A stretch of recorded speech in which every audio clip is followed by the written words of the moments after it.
வெறும் 100 ரூபாய் செலவு பண்ணா சொர்க்கத்துக்கு போக முடியும்னா உங்களால் நம்ப முடியுமா? ஆமாங்க, நீங்க தமிழ்நாட்டில இருந்து ஊட்டி வழியா கூடலூர் முதுமலை வனப்பகுதியை கடந்து பந்திப்பூர் வனப்பகுதியை கடந்து கர்நாடகாவில் அமைஞ்சிருக்கிற குண்டுலுப்பேட் பேருந்து நிலையத்துக்கு போனீங்கன்னா பேருந்து நிலையத்துல இருந்து 30 ரூபாய்க்கு ஒரு பஸ் டிக்கெட் எடுத்தீங்கன்னா பந்திப்பூர் ஃபாரஸ்ட் கேட்டுக்கு கூட்டிட்டு போவாங்க. பந்திப்பூர் அடிவாரத்துல ஃபாரஸ்ட் செக்கிங்க்கு அப்புறம் ஒரு 70 ரூபாய் டிக்கெட் எடுத்தீங்கன்னா உங்களை அடிவாரத்துல இருந்து கர்நாடக அரசு பேருந்துகள்ல பந்திப்பூர் வனப்பகுதியில் இருக்க கடல் மட்டத்துல இருந்து சுமார் 7547 அடி உயரத்துல இருக்க ஹிமாவத் கோபாலசாமி பெட்டா கோவிலுக்கு பேருந்துல வந்தீங்கன்னா இது வரைக்கும் உங்க லைஃப்ல பார்த்திருக்கவே முடியாத ஒரு அனுபவத்தை உங்களால ஃபீல் பண்ண முடியும். இங்க அமைஞ்சிருக்கிற ஹிமாவத் கோபாலசாமி பெட்டா கோவில்ல ஆண்டு முழுவதும் பனிமூட்டம் அதிகமா இருக்கும் அப்படின்றது இந்த கோவிலோட தனி சிறப்பா பார்க்கப்படுது. நீங்க இந்த கோவிலுக்கு ஜூன் முதல் ஜூலை மாதங்கள்ல வந்தீங்கன்னா கடும் பனிமூட்டத்தோட அழகான மலையை பார்த்து ரசிக்கலாம். ஜூலைல இருந்து பிப்ரவரி மாதங்கள்ல வந்தீங்கன்னா அழகான மேக கூட்டங்களை பார்த்து ரசிக்கலாம். கேரண்டியா சொல்றேன், நீங்க இந்த கோவிலுக்கு வந்தீங்கன்னா கண்டிப்பா ஒரு சொர்க்கத்துல இருக்க மாதிரி தான் ஃபீல் பண்ணுவீங்க.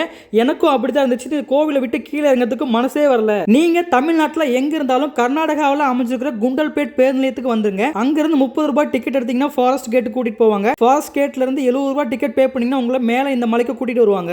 கர்நாடகாவில் அமைஞ்சிருக்கிற Bandipur park national reserve forest அப்படின்றதால மேல போறதுக்கு உங்களுக்கு தனியார் வாகனங்களுக்கு அனுமதி கிடையாது. இங்க உள்ள கவர்மெண்ட் பஸ்ல மட்டும் நீங்க மேல போக முடியும். இங்க உங்களால அதிகமான காட்டு யானைகளை கண்டிப்பா பார்க்க முடியும். இது வரைக்கும் நம்ம சேனலை சப்ஸ்கிரைப் பண்ணி ஃபாலோ பண்ணாதவங்க ஃபாலோ பண்ணிக்கோங்க. இதோட ஃபுல் வீடியோ கீழே லிங்க்ல கொடுத்துருங்க, போய் பாருங்க.